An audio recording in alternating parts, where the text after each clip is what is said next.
یجوز للسائر لا للنازل، جو چل رہا ہو وہ جمع کر سکتا ہے، جو کہیں اتر کر منزل کر رہا ہو نہیں کر سکتا۔ امام اوزاعی کہتے ہیں جس کو عذر ہو وہ جمع کر سکتا، اور ابن حزم ظاہری کہتے ہیں جن میں تاخیر جائز ہے، جن میں تقدیم جائز ہے۔ یہی مالک و احمد کی ایک ایک روایت۔ امام بخاری نے جو تراجم منعقد کیے ہیں ان کو دیکھنے سے معلوم ہوتا ہے کہ عشائین میں تو ان کے ہاں جمع حقیقی مطلقاً جائز ہے، خواہ تقدیم یا تاخیر، اور عصرین میں ان کے ہاں جمع تاخیر ہے یا پھر وہ جمع سوری کے قائل۔ اسی لیے عشائین میں تو کہتے ہیں باب الجمع فی السفر بین المغرب والعشاء، اور جب عصرین کا نمبر آتا ہے تو کہتے ہیں یؤخر الظہر الی العصر اذا ارتحل قبل ان تغیب الشمس۔ جو لوگ جمع بین الصلاتین کے قائل وہ احادیث ظاہرہ سے استدلال کر کے جو جمع بین الصلاتین کے باب میں وارد ہیں، اور جو لوگ ممانعت کے قائل ہیں وہ کہتے ہیں اللہ تعالیٰ کہتا ہے ان الصلاۃ کانت علی المؤمنین کتابا موقوتا، جب نمازوں کے اوقات معین اور فرض ہیں تو اس کے خلاف کی گنجائش کیسے؟ اور ابن عباس کہتے ہیں قال النبی صلی اللہ علیہ وسلم من جمع بین الصلاتین بغیر عذر فقد اتى بابا من ابواب الکبائر، رواہ الترمذی۔ اور یہ حضرات کہتے ہیں کہ جمع بین الصلاتین کی جتنی روایات ہیں سب مؤول ہیں اور جمع سوری مراد ہے۔ حضرت عائشہ کہتی ہیں کان رسول اللہ صلی اللہ علیہ وسلم فی السفر یؤخر الظہر ویقدم العصر ویؤخر المغرب ویقدم العشاء، رواہ الطحاوی۔ اسی مضمون کی روایت امام بزار نے حضرت انس سے نقل فرمائی، لیکن جمہور کہتے ہیں ہر جگہ جمع تقدیم جمع سوری پر محمول کرنا بعید ہے، اور یہ تعویل ہر جگہ نہیں چلتی، اور آیت شریفہ سے استدلال ضعیف ہے، اس لیے کہ کتاب موقوتہ میں موقوتہ کی تفسیر سلف سے دو طرح نقل کی گئی ہے، ایک مفروضہ اور دوسرے موقتہ، اور جب تفسیر میں اختلاف ہو گیا تو پھر متعین طور پر آیت سے یہ ثابت نہ ہوا کہ اوقات ہر حال میں فرض ہے، اور اگر آیت کی ایک ہی تفسیر ہوتی کتاب مفروضہ تو بھی بات وہی نکلتی، اس لیے کہ آیت کو حالت عذر میں عذر پر محمول کیا جاتا اور روایت کو عذر پر محمول کیا جاتا، عذر سفر پر، کیونکہ جس ذات نے ان الصلاۃ کانت علی المؤمنین کتاب موقوتہ سنایا اسی ذات نے سفر میں جمع بین الصلاتین کیا ہے۔ میں پہلے تو جمع سوری کا قائل تھا، لیکن جب اللہ نے اپنی کرم سے حجاز کا سفر نصیب فرمایا اور وہاں کے لقبت میادین اور حالات کا مشاہدہ کیا تو یہی انشراح ہوا کہ یہاں جمع حقیقی ہوا ہے، جمع سوری نہیں ہوا ہے، واللہ سبحانہ اعلم۔ یہ بات بھی لکھ کر ہم کو دو چلیے۔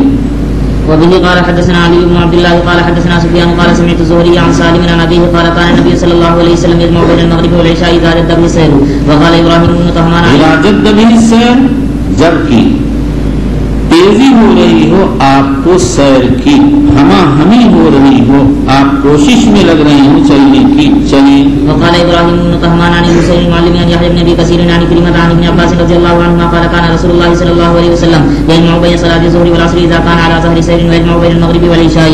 وعن حسین عن یحیی بن ابی کثیر عن حفص بن عبید اللہ بن انس عن انس بن مالک رضی اللہ تعالی عنہ قال كان النبي صلی اللہ علیہ وسلم يجمع بين صلاة المغرب والعشاء في السفر۔ وتابعه علي بن مبارک عن یحیی عن حفص عن انس رضی اللہ تعالی عنہ جمع النبي صلی اللہ علیہ وسلم علي بن المبارك عن يحيى عن حسين عن انس رضي الله تعالى عنه جمع النبي صلى الله عليه وسلم وبالاسناد المتصل منا الى امير المؤمنين في حديث رسول الله صلى الله عليه وسلم ابي عبد الله البخاري رضي الله تعالى عنه قال باب هل يؤذن او يقيم اذا جمع بين المغرب والعشاء. اور یقین کے معنی اور يقتصر على الاقامہ میں آدمی جب سفر میں جمع بین الصلاتین کرے تو کیا دونوں کے لیے اذان اقامت ہے یا ایک کے لیے اذان ہے اور باقی کے لیے اقامت ہے یا صرف ایک اذان اور صرف ایک اقامت ہے. امام مالک تو ملک قائل وہ کہتے ہیں دو اذانیں اور دو اقامتیں ہوں گی. امام شافعی و احمد ثانی کے قائل وہ کہتے ہیں ایک اذان اور دو اقامتیں ہوں گی. امام ابو حنیفہ تیسرے کے قائل ان کی رائے میں ایک اذان اور ایک اقامت ہوگی. امام بخاری رضی اللہ تعالی عنہ کا رجحان شافعی و احمد کے قول کی طرف ہے اس لیے کہ پہلی نماز تو اپنے وقت میں ہے یا نہیں ہے بہرحال مقدم ہے تو اس کو تو مسنون طریقے پر ادا کیا جائے گا. اذان ہوگی اقامت ہوگی. مسئلہ دوسری نماز کا ہے کہ آیا وہاں بھی اذان ہے یا صرف اقامت پر اتفاق کر لیا جائے گا. روایت سے معلوم ہوتا ہے کہ اقامت پر اتفاق کر لینا جائز اور ہو سکتا ہے بخاری نے یہ اشارہ فرمایا ہو کہ اگر سیر کی ہمامی ہو تو اقامت پر اتفاق کر لی جائے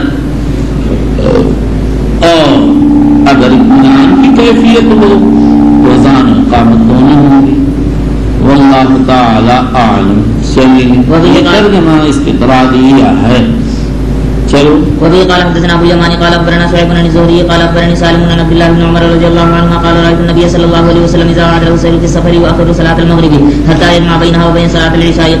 قال سالم وكان عبد الله بن عمر يفعل اذا عاد له سير يقيم المغرب فيصليها ثلاثا ثم يسلم ثم قل ما يلبس حتى يقيم العشاء فيصليها ركعتين ثم يسلم ولا يسبح بينهما بركعه ولا بعد العشاء بسجده حتى يقوم من جوف الليل. وفي قال حدثني اسحاق قال اخبرني عبد الصمد قال اخبرني حرب قال حدثنا يحيى قال حدثنا حفص بن عبيد الله بن انس ان انس رضي الله تعالى عنه حدثه ان رسول الله صلی اللہ علیہ وسلم کان یجمع بین ہاتین الصلاتین فی السفر یعنی المغرب والعشاء. اس حدیث میں اذان و اقامت کا کوئی ذکر نہیں اس لیے ابن رشید کو کہتے ہیں امام بخاری نے حضرت انس کی اس مجمل روایت کی شرح قرار دے دی ابن عمر کی حدیث مفصل کو. ہمارے حضرت شیخ رحمۃ اللہ علیہ کہتے ہیں یہ ترجمہ استقراریہ و ضمنیہ ہے. اصل ترجمہ جمع بین الصلاتین کا ہے اور یہ روایت اصل ترجمہ سے تعلق رکھتی ہے ترجمہ استقراریہ سے تعلق نہیں رکھتی ہے. اسناد المتصل من الى امير المؤمنين في حديث رسول الله صلى الله عليه وسلم في عبد الله البخاري رضي الله تعالى عنه قال باب يؤخر الظهر الى العصر اذا ارتحل قبل ان تزيغ الشمس. پورے امریکہ کو گرم کر دیا تھوڑا پنکھا چلا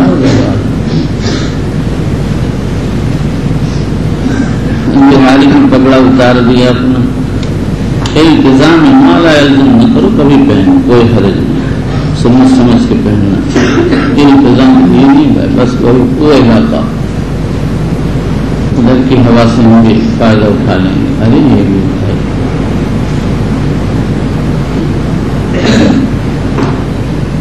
کیا بات غم کر رہے ہیں یہ بیوقوف بہت ہے بھائی حد سے زیادہ احمد ہے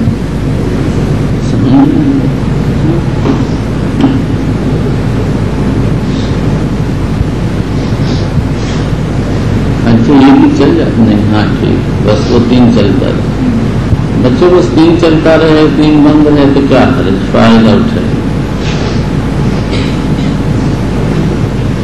ادھر تو اور برادری بستی ہے بچے وہ چمار برادری کہ کیوں چمار لوگ مردار کھا کھا کر کے بہت گرم ہوتا ہے بدن بس ان کو ہم لوگ گرمی نہیں لگتی ہوتی ہے. اور ابھی آنے تو سردی پھر سب کیا کریں گے اللہ ہی جانے کیا کریں گے. کوئی تو مزے کرے گا کوئی کھاؤں کھاؤں کرے گا میری طرح سے میں کہوں وہ کہے گا سمجھے بھائی مکے میں مجھ کو ہو گئی کھانسی سب سمجھتے تھے یہ بڈھا ہمارے ساتھ ہو گیا ہے عجیب. اب جتنی بڈھی کمپنی تھی سب بیمار ہو گئی جب میں کھانستا ادھر سے تو بھائی سلیمان وہاں سے کھانستے، پھر وہ ایک اور صاحب تھے ادھر سے کھانستے، بس سب بچوں وہاں ہے ہی کچھ. حج کے زمانے میں آب و ہوا تبدیل ہوتی ہے کھانسی میں.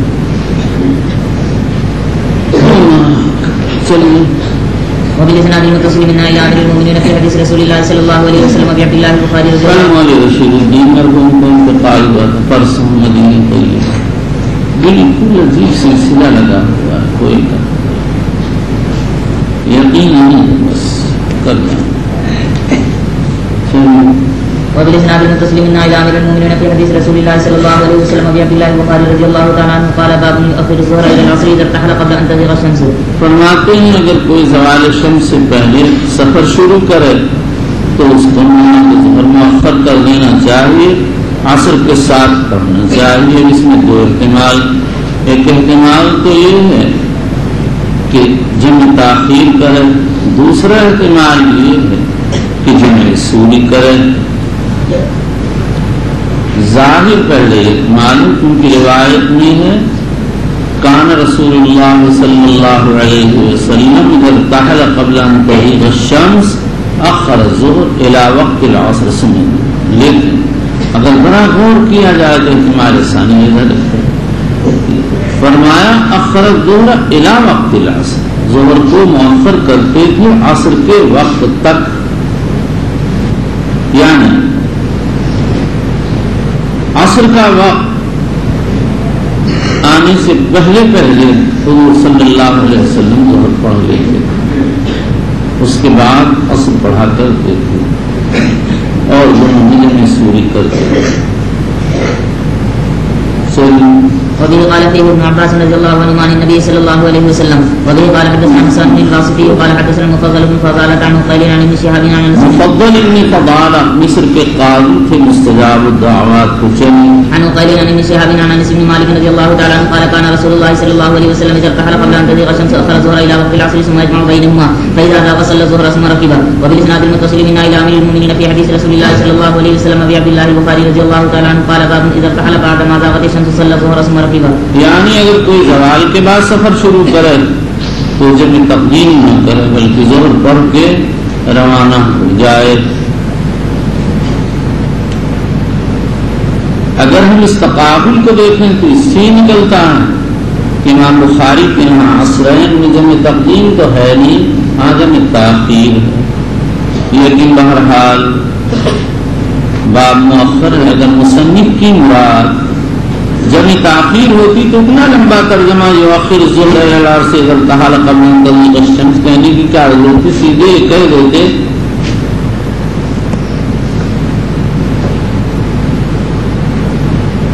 باب جمع تاخیر میں نے ظہر الی العصر. صاف بات ہوتی، اتنی صاف بات کو چھوڑ کر یہ اتنا لمبا لفظ استعمال کرنا مشیر ہے کہ بخاری جمع سوری کے قائل ہیں. وبه قال حدثنا قتيبة بن سعيد قال حدثنا المفضل بن فضالة عن قيل عن ابن شهاب عن انس بن مالك رضي الله تعالى عنه قال كان رسول الله صلى الله عليه وسلم اذا ارتحل قبل ان تزيغ الشمس اخر الظهر الى وقت العصر ثم نزل فجمع بينهما فاذا غدا الشمس قبل ان يرتحل صلى الظهر ثم ركب. وبالاسناد المتصل منا الى فرماتے ہیں اذا ارتحل قبل ان تزيغ الشمس اخر الظهر الى وقت العصر ثم نزل فجمع بينهما فإن زاغت الشمس قبل ان يرتحل صلى الظهر ثم ركب. اگر زوال سے پہلے زیغ شمس ہو گیا تو ظہر پڑھ کے سفر شروع کر دیتے. لیکن یہی حدیث حاکم نے الاربعین میں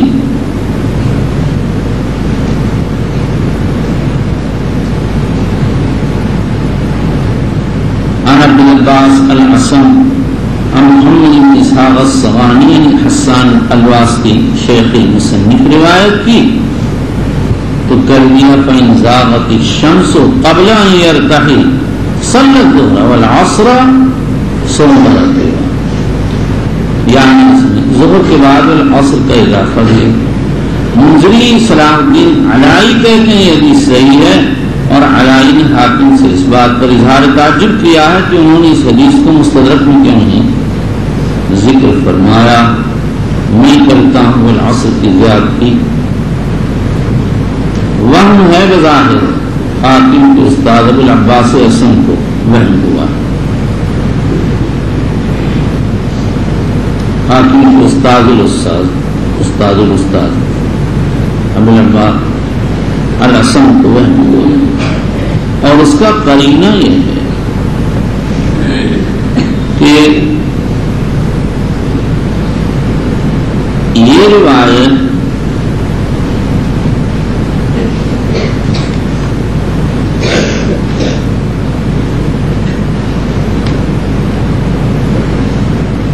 امام بیہقی عن حاکم باسناد تخریج کی اور اس میں ابو داؤد کی روایت کو شامل کر دیا جس کو قتیبہ سے نقل کرتی ہیں اور پھر فرما دیا دونوں طرف مساوی ہے. اتنی سی بات ہے. قتیبہ تو کہتے ہیں کان رسول اللہ صلی اللہ علیہ وسلم اور حسان کہتے ہیں ان رسول اللہ صلی اللہ علیہ وسلم. آگے والعصر کا لفظ اس میں نہیں ہے.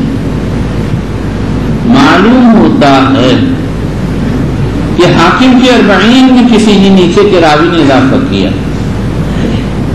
کیونکہ حاکم کے سب سے معتبر شاگرد بیہقی یہ روایت نقل کر رہے ہیں حاکم سے اور اس میں والعصر کا اضافہ نقل نہیں کر رہے ہیں. ہاں حسان اور قتیبہ کی روایت میں جو فرق دکھایا وہ ابن عطانہ کا دکھایا. مزید برآں ہے کہ حسان واسطی سے محمد بن اسحاق صغانی کی روایت میں والعصر موجود ہے اور باقی حسان کے باقی تلامذہ جب یہی روایت ان سے نقل کرتے ہیں تو اس میں والعصر کا لفظ نقل نہیں کرتے ہیں. اور اس میں سب سے بڑے شاگرد امام محمد بن اسماعیل البخاری ان کی روایت باب گزشتہ میں آ چکی. اسی طرح سے مفضل ابن فضالہ کے شاگرد جو حسان کے استاد جب یہ روایت نقل کرتے ہیں تو اس میں زیادتی نقل نہیں کرتے. ان میں قتیبہ کی روایت امام بخاری اور ابو داؤد نے اور یزید بن خالد بن موہب کی روایت ابو داؤد نے تخریج کی ہے. خلاصہ یہ نکلا کہ مفضل سے لفظ نقل کرنے میں حسان واسطی منفرد ان کے باقی رفقا قتیبہ اور یزید بن موہب نقل نہیں کرتے. اور حسان واسطی سے لفظ نقل کرنے میں محمد بن اسحاق صغانی منفرد اور ان کے دوسرے تلمید حضرت امام بخاری رضی اللہ عنہ اس کو نقل نہیں کرتے. اور تیسرا سب سے بڑا قرینہ یہ ہے کہ حاکم کے تلمید اعظم بیہقی روایت اپنی سنن میں حاکم سے نقل کرتے ہیں تو اس میں والعصر کا لفظ نقل نہیں کرتے. یہ دلیل ہے کہ 40 میں والعصر کا اضافہ نیچے کے کسی راوی کا وہم ہے. یہ حضرات دیدہ و دانستہ تو ایسا کرتے نہیں تھے. اب وہم اس طرح سے ہو جایا کرتا ہے. وبالاسناد المتصل من الى امير المؤمنين في حديث رسول الله صلى الله عليه وسلم ابي عبد الله البخاري رضي الله تعالى عنه قال باب صلاه القاعد. باب صلاه القاعد.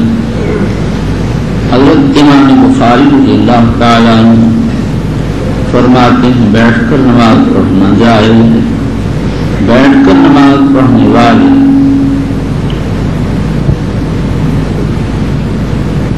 دو قسم کی ہیں مفترض معذور اور متنفل. مفترض کو تو عذر کی حالت میں بیٹھنا جائز اور متنفل کو ہر حال میں بیٹھنا جائز. امام بخاری رضی اللہ تعالی عنہ نے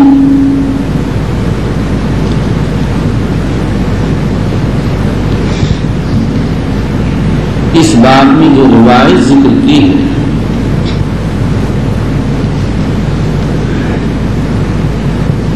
اگر ہم اس پر نظر ڈالتے ہیں تو ایسا معلوم ہوتا کہ امام بخاری نے مفترض کو مراد لیا.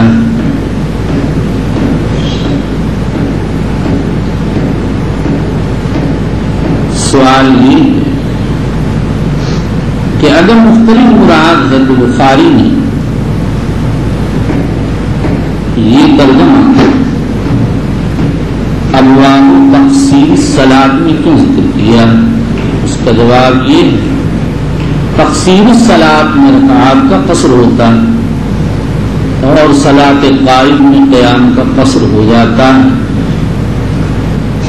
اور جیسے جمع بین الصلاتین کے ابواب کا تعلق فریضے سے ہے ایسے ہی اس باب کا تعلق ہے فریضہ ہی سے ہے. اور جب بضرورت مفترض قاعدہ نماز پڑھ سکتا تو متنفل تو بہرحال پڑھ سکتا ہے.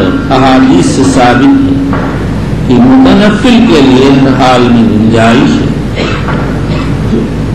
خواہ معذور ہو یا غیر معذور ہو. وبه قال حدثنا قتيبة بن سعيد عن مالك عن هشام بن عروة عن أبيه عن عائشة رضي الله عنها أنها قال صلى رسول الله صلى الله عليه وسلم في بيته وهو شاك فصلى جالسا وصلى وراءه قوم قياما فأشار إليهم أن يجلسوا فلما انصرف قال إنما جعل الإمام ليؤتم به فإذا ركع فاركعوا وإذا رفع فارفعوا. وبه قال حدثنا أبو معين قال حدثنا ابن عيينة عن الزهري عن أنس بن مالك رضي الله تعالى عنه قال سقط رسول الله صلى الله عليه وسلم من فرس فخدش أو قال فجعل شقه الأيمن فدخلنا عليه فنعوده فحضرت الصلاة فصلى قاعدا فصلينا قعودا. حضرت الصلاۃ علم افراد کے ساتھ دلیل ہے کہ حضور صلی اللہ علیہ وآلہ وسلم نے اس وقت فریضہ ادا فرمایا. اور عائشہ کی روایت کا تعلق اسی قصے سے ہے اس لیے اس میں نماز سے ہمارے فریضہ مراد ہوگی. چلیے. وقال انما جعل الامام ليؤتم به فاذا كبر فكبروا واذا ركع فاركعوا واذا رفع فارفعوا واذا قال سمع الله لمن حمده فقولوا اللهم ربنا ولك الحمد. وبه قال حدثنا اسحاق بن منصور قال اخبرنا روح بن عباده قال اخبرنا حسين عن عبد الله بن بريده عن عمران بن حسين انه سال النبي صلى الله عليه وسلم حا. وحدثنا اسحاق قال اخبرنا عبد الصمد قال سمعت ابي قال حدثنا الحسين عن ابي بريده قال حدثني عن ابن بريده. یہ بچوں میرے اندر اب ڈانٹنے مانٹنے کی ہمت نہیں ہے. مجھے ڈانٹنے مانٹنے میں نہ مزہ آتا ہے نہ کچھ. اگرچہ تم ڈانٹنے کے قابل نہیں کہ کس چیز کے قابل ہوں جب تو سمجھے زبا یا زبو کے وزن پر زبا کے معنی دھکا دیا تو تم ترقی کر چکے. تم جگتا یہ جگتو کیا مطلب ان کو جوتے سے مارو اور ہل میں جوتو دونوں ترجمے ہیں اس کے. جگتے جگتو مارا جوتے سے اور جگتے جگتو ہل میں جوت دیا تو تم ترقی کر گئے بیل ہو گئے. کہ بیل کیا ترقی بڑا ہوتا ہے بھائی دیکھنے میں تم لوگ اس کا گوشت بھی پاک ہے کھایا بھی جاتا ہے. تم کنڈم بھی ہو تم بتاؤ تمہارا کیا فائدہ. کون گوشت تمہارا کھائے گا؟ چیل کھائے گا کوا کھائے گا کتا کھائے گا بلی کھائے گی انسان تو کھائے گا. تمہارا گھٹیا ہے کہ نہیں تم لوگوں کا حال. واقعی بچوں انسان غور کرو تو اس میں کمی نہیں ہے کمی. اس کا گوشت حلال ہے طیب ہے اس سے مخلوق کرتی ہے. اور انسان کا گوشت وہ احترامی کی وجہ سے حرام کیا گیا ہے لیکن بہرحال حلال تو محترم ہے اس لیے اس سے بڑھا ہوا ہے. حرام ہے اس لیے بہرحال گھٹا ہوا. دونوں رخ پائے جاتے ہیں. انسان کا گوشت محترم ہے اس لیے اجازت نہیں کھانا بڑھا ہوا ہے سب سے. باقی گوشت ایسے نہیں ہے اجازت کاٹو کھاؤ. اور اس کا گوشت حلال اور تم لوگوں کا گوشت حرام اس لحاظ سے گھٹا ہوا ہے. عجیب. انسان اپنے اندر غور کرے تو اپنی خوبی میں بھی کمی نظر آئے گی. چلیے قال حدثنا الحسين عن ابن بريدة قال حدثني عمران بن حسين وكان مبصورا قال سألت رسول الله مبصورا مبتلا بالبواسیر، بواسیر جمع ہے باسور کی، باسور وہ بصرہ ہے جو مقعد میں نکل آتا ہے. چلیے. قال سألت رسول الله صلى الله عليه وسلم عن صلاة الرجل قاعدا فقال إن صلى قائما فهو أفضل ومن صلى قاعدا فله نصف أجر ومن صلى نائما فله نصف أجر القاعد. وبالإسناد المتصل منا إلى أمير المؤمنين في حديث رسول الله صلى الله عليه وسلم وفي عبد الله البخاري رضي الله تعالى عنه قال باب صلاة القاعد بالإيماء. اس کے گلے میں رسی باندھ کے بچوں یہ جو حوض ہے اس کے اوپر لٹکا دو اور چیل آتی ہے تو اس کا سر کھائے گی، اسی گردن کھا لے گی. ابھی کب تک اس کو بھگائے گا؟ وہ ایسے کرتا رہے گا، چیل کاٹتی کھاتی رہے گی، آخر میں کھا نہیں جائے گی. احمق نہیں کا سوچتا ہے یہ بیچارہ کہ مجھے روز کیوں کرتے ہیں، میں نے کیا غلطی کی؟ تو کلو جہاں بولنا ہو وہاں تو چل دیتا ہے، اور جہاں نہ بولنا ہو، روایت کئی بار آ رہی ہو، وہاں تو ایسے کھڑا ہو جاتا ہے جیسے ردی بیل. ردی بیل ہوتا ہے نا، وہ کھیت میں بال اسے چلایا جاؤ چلتے ہی نہیں، پیچھے سے اس کا مالک اس کی دم پکڑ کے دباتا ہے، کہیں پینا مارتا ہے، کہیں چمکٹیا کہتا ہے، غرض کی اس کو مار پیٹ کے آگے کو چلاتا ہے. چلیے بس اللہ نے بچا دیا بھائی، ورنہ ہم پہنچ سکتے ہیں کھیتی کر کے کیا چیز. وہاں سے صاحب نے فرمایا 20 مرتبہ کا ہلکی مٹھیا مت پکڑنا. ایک مرتبہ دادا کا کھانا لے کے گیا، دادا نے کہا ذرا ہل پکڑ لو. اب صاحب بڑی مشکل میں نے کر لیا، بھائی بٹھے نے پھنسایا تو میں نے کیا کیا، چلتے چلتے ہل کو ایسے کیا، بیل کے پاؤں میں لگا، کچھ سے وہ کودا. پھر تھوڑی دیر کے بعد چلتے چلتے پھر یوں کیا، پھر اس کے کچھ سے لگا، پھر کودا وہ. پھر اس کے بعد میں نے کہا اب تو ایک ہی کو مار چکا 2 بار. پھر اس کے بعد ایسے چلتے چلتے ادھر کو کیا، وہ اس کے لگا کچھ سے وہ کودا. اب دادا نے کہا چھوڑ دے تم سے نہیں سپری، یعنی تم سے نہیں سمجھے گا. بس تم مت تم تو اللہ پاک نے کرم کر دیا، ساری عمر کے لیے چھٹی ہو گئی، مجھے سب نے آزاد کر دیا. یہ 3rd نمبر ہے، چھوڑو اس کو. جان کے کیا تھا میں نے، اور اگر تم بیل ہوتے سب کو مار دیتا. حال کچھ ایسا نہیں تھا کہ میں نہیں پکڑ سکتا تھا، سب کر سکتا تھا، لیکن بوڑھا پھنسا دیتا. جاؤ چلیے. یہ مولانا سمجھتے تھے، اتنے ماہر تھے مولانا بابو، عجیب عجیب باتیں کرتے تھے کہ پڑھو. اگر تم لوگوں کو پا جاتے تو تمہیں کیا کہتے؟ دیکھو نا وہ حلال خور آ رہا ہے، تھوڑا اس کی مدد کر دو، تو ذرا پانی دے دو. مطلب یہ ہے کہ تم بھنگیوں کے ساتھ رہا کرو کہ ہمیں اتنا 3rd، تم وہی 3rd. بچوں سمجھ جاؤ، تمہارا رتبہ یہی. مولانا ہوتے تمہیں دیکھ کے ہنستے. حضرت کاتب صاحب رحمۃ اللہ علیہ کہاں ہے بھائی؟ ارے اختر الکتاب کہاں ہے؟ ارے حیدرآباد کے حبیب صاحب کہاں ہیں؟ یہ سامنے تشریف جلوہ دکھا رہے ہیں. ایسی واقعی اتنے عجیب عجیب ملا کیے ہیں اس نے، اس اردو کو کچھ پتہ ہی نہیں، نہ حرف جانتا ہے نہ کچھ جانتا ہے. کیا وہ تو اس کے ساتھ کوے کو لگا دیا. کوا بھی ویسا ہی ہے، الکوۃ والکوا، بالکل 3rd نمبر. ویسے بچوں نے کر دیا. بچے تھوڑا کئی نئی عبارتیں کوشش کی، پھر میں بھی لگا، پھر سب کا اسے صحیح کر دیا. اچھے ہی ہو گیا. کہ آپ کیسے لکھتے ہیں؟ ہاضا الخط الجنی لا یقرؤہ الا الجن. ایسا لکھا ہے کہ میں خود دیکھتے ہوئے میری آنکھ گھبراتی ہے. اب میں نے طے کر لیا میں لکھوں ہی نہیں، کسی سے لکھوں. بچوں مجھ کو بڑا لکھنا آتا نہیں، میں تو بہت مہین لکھنے کا عادی تھا، چھوٹا چھوٹا. تو جب لکھتا ہوں تو بہت مہین لکھتا ہوں. حاجی امام صاحب رحمۃ اللہ علیہ مجھ سے کہا کرتے تھے میں اس عمر میں بہت باریک لکھتا ہوں. تو میں سوچا کرتا تھا کہ بڑے ماہر ہیں، ان کی نگاہ بڑی تیز ہے. یہ بات نہیں، بچوں ہمیشہ سے وہ عادی تھے باریک خط کے، تو ان کا قلم باریک خط پہ چلتا تھا. یہ تھوڑے کے بعد میں برملا وہ برزبان پڑھ لیتے تھے. مشکل ہے جب وہ نظر ہی نہیں آ رہا تو کیا پڑھ لے گا. اب میں نے مبارک تحریر یہ لکھی ہے تو اسے بہت غور کرنا پڑتا ہے کہ میں نے کیا یہاں پر چھاپا ہے کہ اپنے چھاپنے کو بھی نہیں پڑھ سکتے. نہیں بھائی بچے بعض لوگ اپنا لکھا ہوا نہیں پڑھ سکتے ہیں, بڑے ماہر ہوتے ہیں. ہمیں مدینہ طیبہ میں سال ملے تھے, عجائبات خط لکھ رکھے تھے. میں نے کہا یہ جنی تحریر کون پڑھے گا,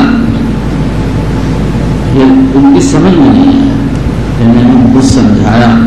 میں نے کہا محدثین لکھتے تھے قدرت میں, تم کو کیا لکھے کتابیں چھپی میں اپنا خط کیوں خراب کرتے ہو. حافظ ابن حجر کی تحریر دیکھو ہر شخص پڑھ لیتا ہے, اس کی سمجھ میں آنے کی تو بات ٹھیک ہے. یہ تھوڑا کہ اپنا لکیر کھینچے چلے. تو جب ہم لوگ تقریر لکھتے تھے تو لکیر کھینچتے تھے اور وہ سب پڑھ لیتے ہیں. وہ ہماری مولانا کی تقریر رکھی ہوئی, نہ مرکز ہے نہ شوشہ ہے نہ اس کے اندر نقطہ ہے, اور ہم پڑھتے چلے جاتے ہیں. اس سے کیا لکھا ہوا سمجھے. کہتے ہیں خچر کی اولاد نہیں ہوتی. مولانا نے فرمایا ابن بطریق نے لکھا ہے طرابلس میں ایک خچر اور ایک خچری تھے. سن 444 میں ان کے ایک بچہ پیدا ہوا تھا. اب تم لوگ ایسی باتیں سنو گے تو تم کہو گے تو ایسی بیان کر لکھ لیا, فوراً ہم نے لکھا اسے. چلیے کہ آپ نے اور کیا تم ہم کوئی چمار تھوڑے تھے. انتم بس انتم اگر میں نہ لکھتا تو اتنی بڑی تاریخی بات مجھ کو کیسے معلوم ہوتی. چلیے امام ابن خزیمہ رحمۃ اللہ علیہ کے ایک تلمیذ تھے, وہ کچھ ان سے اصرار کر کے پوچھ رہے تھے. امام کو غصہ آ گیا, کہنے لگے یا بارد, تو ٹھنڈے یعنی بے عقل. فوراً لکھتے ہیں سال تو فقال الامام یا بارد. لوگوں نے کہا انت تکتب کل حاضا, کہنے لگا نکتب کل شیء یقول الامام. ان کے دیکھو ادب اور ان کے احترام کی بات. اس سے مسئلہ معلوم ہو کہ استاد اپنے شاگرد کو زجر کے وقت ایسا کلمہ کہہ سکتا ہے. جیسے میں تم کو کہوں یا پاگل,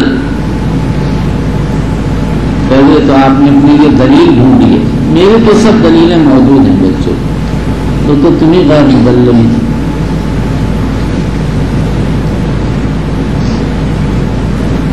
چلیے ویسے آج کے اس میں بچوں میں رات بہت زیادہ جا رہا ہوں, سر بہت پریشان. اس کو میں نے نہیں جگایا اور نہیں جاگ پایا. بہت پریشانی میں رہا, بس وہ جادو آتا رہا اور بہت تکلیف رہی. بس ایسے بیٹھا رہ گیا. پھر سویا کچھ تھوڑا سا, اس نے فجر میں جلدی سے جگایا. بہت اچھا کیا, انہوں کو نماز ملنی مشکل تھی. چلو پڑھو.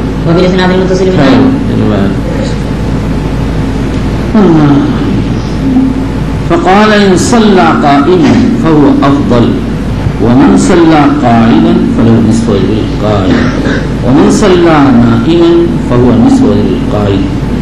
یہاں پر یہ سوال کہ اس حدیث کا تعلق صلاۃ نافلہ سے ہے یا صلاۃ فریضہ سے. ابن ماجشون ابن خزیمہ اور ابن منذر کو کہتے ہیں یہ صلاۃ نافلہ کے بارے میں, اور اس کے 3 دلائل. پہلی دلیل تو یہ ہے کہ اسی روایت میں ہے ان صلی قائما فقضا وان صلی قائما فقضا. اس سے معلوم ہوا کہ کھڑے اور بیٹھ کر نماز پڑھنے میں اختیار, اور اختیار نفل میں ہوتا ہے, فرض. دوسری دلیل یہ ہے فرمایا جا رہا ان صلی قائدا فمن صلی قائدا فلہ نصف اجر القائم.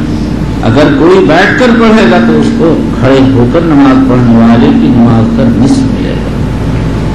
اور اب فریضہ بلا عذر تو بیٹھ کر پڑھنا جائز نہیں, اور بعذر اگر کوئی پڑھے گا تو تنصیف اجر کا سوال ہی نہیں ہے, اجر پورا ملنا چاہیے. بلکہ امام نووی کہتے ہیں اس میں کسی کا کوئی اختلاف نہیں ہے. اور ابو موسیٰ اشعری کی حدیث اس کی دلیل ہے اذا مرض العبد او سافر کتب له مثل ما كان يعمل مقيما صحيحا. اور تیسری دلیل یہ ہے کہ یہی حدیث بہت سے صحابہ سے منقول ہے. عبداللہ بن عامر بن عمر انس اور اس میں صبح یعنی نفل کی تصریح موجود ہے. لیکن نفل پر محمول کرنے میں یہ اشکال ہے کہ آگے آ رہا ہے من صلی نائما فلہ نصف اجر القائم. وہ لیٹ کر نماز پڑھے گا تو اس کو بیٹھ کر نماز پڑھنے والے کا آدھا ثواب ملے گا. اور لیٹ کر نفل پڑھنا جائز نہیں ہے. امام خطابی ابن عبد البر وغیرہ نے اس کی تصریح فرمائی اور یہ لوگ کہتے ہیں سلف میں سے کسی کا مسلک نہیں.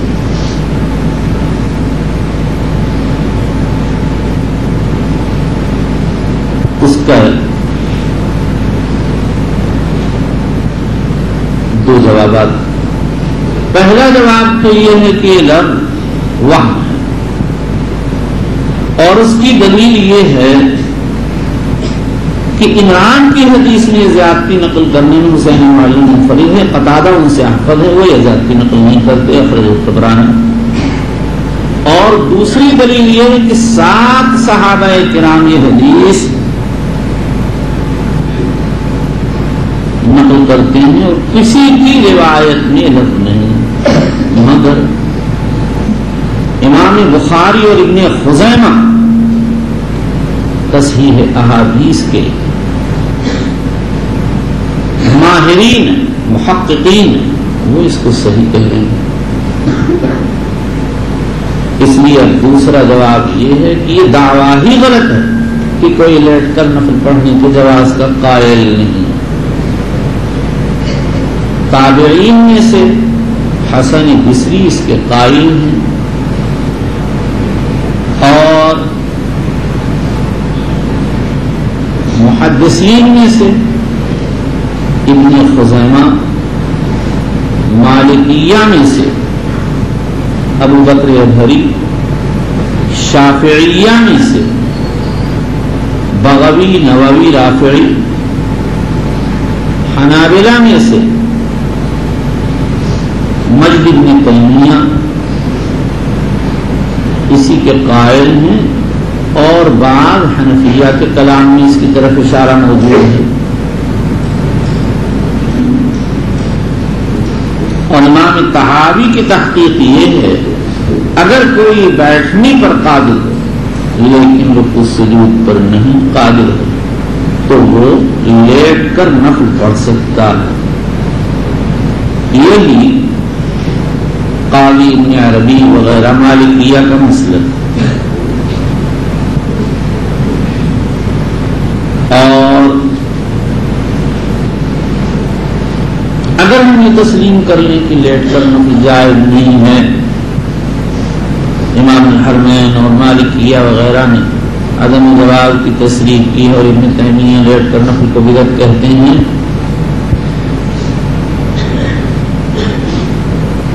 تو اس حدیث کو فریضہ پر محمول کیا جائے گا. لیکن فریضہ پر محمول کرنے میں پہلا اشکال تو یہ ہے کہ اس میں تخلیق ان صلی قائلا فلہ نصف اجر القائم ومن صلی نائما فلہ نصف اجر. معلوم کا اختیار دیا جا رہا ہے, کھڑے ہو کے چائے پڑھو, بیٹھ کے چائے پڑھو, لیٹ کے چائے پڑھو. اور فریضہ میں اختیار نہیں. دوسرا اشکال یہ ہے کہ یہ کہا جا رہا ہے اجر ہو جائے گا. فریضہ بلا عذر تو بیٹھ کر جائز نہیں, اور اگر بالعذر کوئی پڑھے گا تو اس کے اجر کی تنقیص کا کوئی مسئلہ ہی نہ ہونا چاہیے.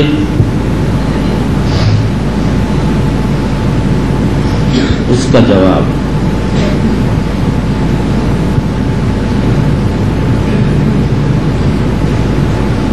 دو طریقوں سے دیا گیا.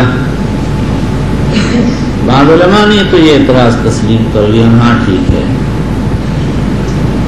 اس کے بعد ابن عبد البر تو کہتے ہیں یہ سیاق مرجو ہے. ان صلی قائما فهو افضل من صلی قائدا فله نصف اجر القائم من صلی نائما فله نصف اجر القائم.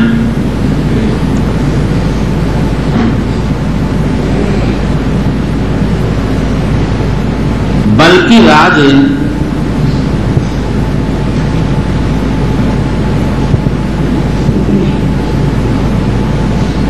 ابراہیم بن طہمان کی روایت ہے جو باب اذا لم یطق قائدا صلی علی النبی میں آ رہی ہے. اس کے الفاظ میں صلی قائما فإن لم تستطع فقاعدا فإن لم تستطع فارجا.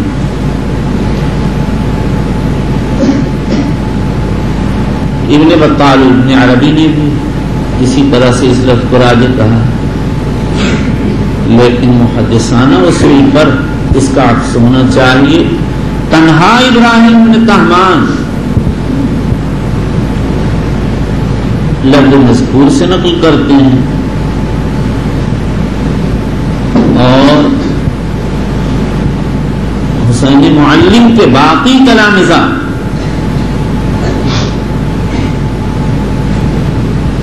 عبد الوارث،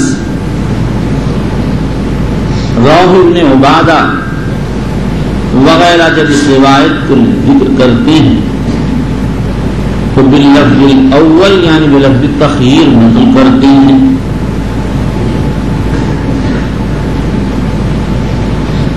اب دوسرے جواب کی ضرورت. امام خطابی رحمۃ اللہ علیہ کہتے ہیں یہ حدیث مفترض متحامل پر محمول ہے. امام بغوی نے اس کی وضاحت کی جس کا حاصل یہ ہے کہ یہاں جو تنصیف ذکر کی گئی ہے وہ خود مصلی کے اپنے دو حالات کے اعتبار سے تعلق رکھتی ہے. دیکھو اگر ایک آدمی معذور ہے، شریعت میں اس کے لیے بیٹھنے کی اجازت ہے، لیکن وہ بیٹھنے کے بجائے اپنے نفس پر بوجھ دے کر کھڑے ہو کر نماز پڑھتا ہے، تو ایسی صورت میں اس کو ایک اجر تو نماز پڑھنے کا ملے گا اور دوسرا اجر اپنی نفس پر بوجھ دینے کا ملے گا.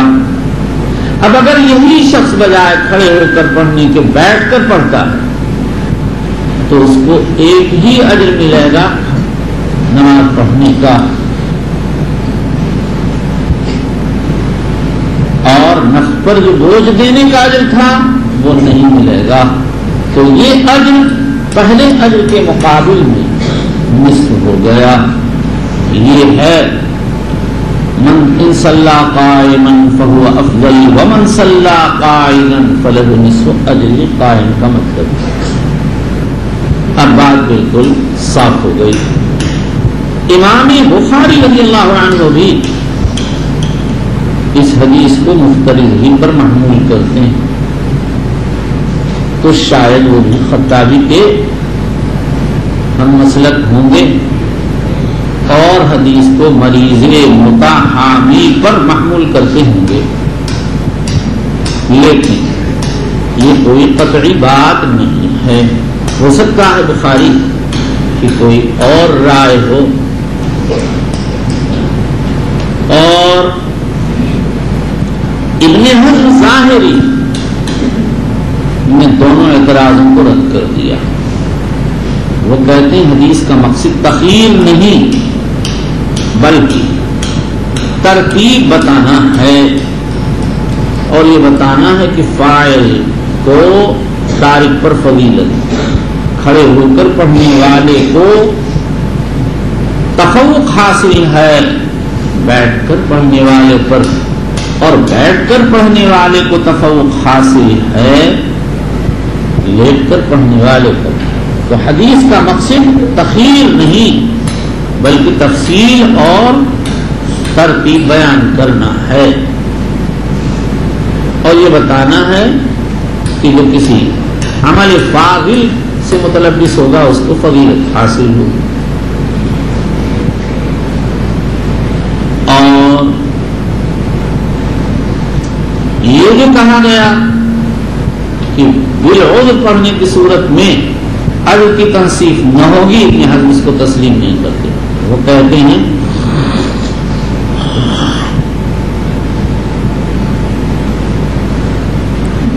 ہم نہیں مانتے، بلکہ شارع نے ایک مستقل قاعدہ بیان کیا، لہذا اگر کوئی بیٹھ کے پڑھے گا تو اس کو آدھا ہی ثواب ملے گا، لیٹ کر پڑھے گا تو اس کو آدھے بیٹھنے والے کا آدھا ثواب ملے گا.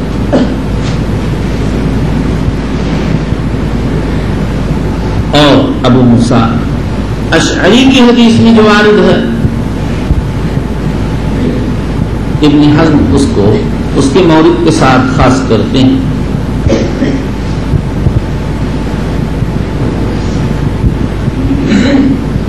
علامہ ابن تیمیہ کا رجحان بھی اسی انداز کی طرف ہے، اور وہ کہتے ہیں ابو موسیٰ اشعری کی حدیث سے یہ بتایا گیا کہ نیت کی وجہ سے اجر کی تکمیل ہو جائے گی. یعنی ایک تو ہے عمل کا اجر، وہ تو ہوگا آدھا، لیکن مصلی کا مقصد کھڑے ہو کر پڑھنا ہے یا بیٹھ کر پڑھنا ہے، تو نیت تو ثواب تو آدھا ہی ملے گا نص حدیث، لیکن نیت ہے کھڑے ہو کر پڑھنے کی، مگر مجبوری سے نہیں پڑھ رہا ہے، اس لیے اس کو مزید آدھا ثواب نیت پر ملے گا. اب ہم یہ کہہ سکتے ہیں کہ امام بخاری رضی اللہ عنہ بھی بظاہر اسی بات کے قائل ہیں کہ ان کے یہاں اجر کی تنصیف ہوگی، اور وہ تسلیم نہیں کرتے کہ عذر کی صورت میں بیٹھ کر پڑھنے میں پورا اجر ملے گا. انشاءاللہ یہی ظاہر ہے، کیونکہ بخاری ظواہر کی پابندی کرتے ہیں.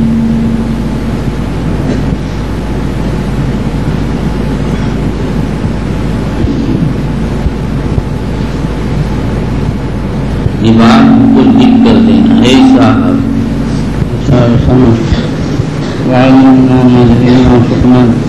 لما تحب وترضى من القول والعمل ومن الفواحش والمعاصي والخطايا الزلل. اللهم اغفرنا واغفرنا واصلح لنا شأننا كله، لا اله الا انت. اما بعد، وبالاسناد المتصل منه الى امير المؤمنين في حديث رسول الله صلى الله عليه وسلم ابي عبد الله محمد بن اسماعيل البخاري رضي الله عنه وارضاه وأجزل ثوابه ووفاه وحشرنا في جنته ونفعنا بعلومه. قال باب صلاة القاعد بالإمام. اگر اس سے مراد صلاۃ فرض ہے پھر تو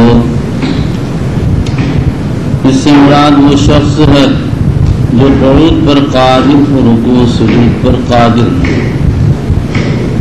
اور اگر نافلہ پر محمول ہے تو اس میں کسی کا کوئی اختلاف نہیں ہے. اور جو شخص رکوع سجود پر قادر ہو اس کے لیے بیٹھ کر بالاشارہ نفل پڑھنے میں علماء کے 3 اقوال ہیں. حنفیہ، شافعیہ، حنابلہ کے یہاں تو مطلقاً جائز نہیں. مالکیہ کے مشہور قول پر مطلقاً جائز ہے. حافظ ابن حجر اسقلانی کہتے ہیں یہ امام بخاری کا رجحان معلوم ہوتا ہے کہ انہوں نے اسی کو اختیار کیا ہے. اور تیسرا قول یہ ہے کہ اشارے سے رکوع کرنا تو جائز ہے، سجدہ اشارے سے جائز نہیں. یہ عیسیٰ ابن دینار مالکی کا مسلک ہے. ابن قاسم کہتے ہیں ایما فی السجود مکروہ ہے. ہمارے حضرت شیخ رحمۃ اللہ علیہ فرماتے ہیں کہ امام بخاری رضی اللہ تعالیٰ عنہ کا مقصد یہ ہے کہ بیٹھ کر بالاشارہ عدم القدرت علی الرکوع والسجود کی صورت میں نماز پڑھنا جائے. میں کہتا ہوں امام بخاری کے تراجم کی ترتیب اسی بات کو چاہتی ہے. اور اس سے پہلے مصنف رحمۃ اللہ علیہ نے صلاۃ القاعد بالرکوع والسجود کا مسئلہ ذکر کیا ہے، اور اس باب میں صلاۃ القاعد بالایما کا مسئلہ ذکر کیا ہے. اور باب گزشتہ بھی فرض سے تعلق رکھتا ہے اور یہ باب بھی فرض سے تعلق رکھتا ہے. اور جب مفترض کے لیے قاعداً بالعذر نماز پڑھنا جائز تو غیر مفترض کے لیے بدرجہ اولا جائز ہوگا. اس کے بعد یہ سمجھیے کہ امام بخاری نے اس بات کے لیے عمران بن حسین رضی اللہ تعالیٰ عنہ کی روایت من صلی قائما فهو افضل من صلی قاعدا فله نصف اجر القائم ومن صلی نائما فله نصف اجر القاعد پیش کی ہے۔ امام اسماعیلی کہتے ہیں اس روایت میں کہیں بھی بیٹھ کر اشارے سے نماز پڑھنے کا تذکرہ نہیں ہے، یعنی روایت ترجمۃ الباب کے مطابق نہیں۔ ایسا لگتا ہے بخاری نے تصحیف کر دی، من صلی نائمن کو جو نون سے اسم فاعل تھا من صلی بایمائن کر دیا، جو باب افعال کا مصدر ہے اشارہ کے معنی میں۔ حافظ ابن حجر عسقلانی رحمۃ اللہ علیہ فرماتے ہیں امام بخاری نے تصحیف نہیں کی، اور اس کی دلیل یہ ہے کہ کریمہ بنت احمد مروزیہ کے نسخے میں حدیث کے ختم پر وارد ہوا قال ابو عبداللہ نائمن اے مضطجعا۔ جب بخاری نائمن کی تفسیر مضطجعا کر رہے ہیں تو ان کی طرف یہ نسبت کرنا کہ انہوں نے نائمن کو جو اسم فاعل تھا بے ایمائن بنا دیا جو مصدر ہے، کیسے صحیح ہو سکتا ہے؟ اب ترجمے کے اس بات کی ضرورت ہے۔ امام ابن رشید رحمۃ اللہ علیہ فرماتے ہیں امام بخاری رحمۃ اللہ علیہ نے یہ مسئلہ اس طرح ثابت کیا ہے کہ جو شخص لیٹ کر نماز پڑھتا ہے بہرحال رکوع سجود اشارے سے کرتا ہے، اور جب لیٹ کر رکوع سجود اشارے سے کرنا جائے تو بیٹھ کر اشارہ سے رکوع سجود کرنا بدل ہے اولا جائز ہوگا۔ اس پر شافعیہ کی طرف سے اشکال ہے، وہ کہتے ہیں یہ ضروری نہیں ہے کہ اگر کوئی آدمی لیٹ کر نماز پڑھتا ہو تو بہرحال اشارہ ہی کرے۔ شافعیہ کہتے ہیں جو شخص بیٹھ کر نماز پڑھنے پر قادر نہیں لیٹ کر نماز پڑھ سکتا ہے، اگر وہ رکوع و سجود حقیقی پر قادر ہے تو اس کے لیے اشارہ کافی نہیں بلکہ حقیقتاً رکوع و سجود کرنا پڑے گا۔ لیکن حنفیہ مالکیہ کہتے ہیں کہ بس اشارہ کافی ہو جائے گا۔ امام ابن رشید کی تقریر مسلک مالکی پر مبنی ہے، وہ خود مالکی المسلک ہے۔ اور ایک دوسری تقریر یہ ہے کہ امام بخاری رحمہ اللہ تعالی نے صلاۃ القاعدی علی النصف امام بخاری نے من صلی قاعدا فلہ نصف اجر القائم کے اطلاق سے ترجمہ کیا ہے۔ من صلی قاعدا کے عموم میں وہ شخص بھی داخل ہے جو بیٹھ کر نماز پڑھتا ہو رکوع سجود کے ساتھ پڑھتا ہو، اور وہ شخص بھی داخل ہے جو بیٹھ کر نماز پڑھتا ہو اور عجز کی وجہ سے رکوع و سجود کے بجائے ایما و اشارے کے ساتھ پڑھتا ہو۔ وہذا الوجہ انشاءاللہ اقرب۔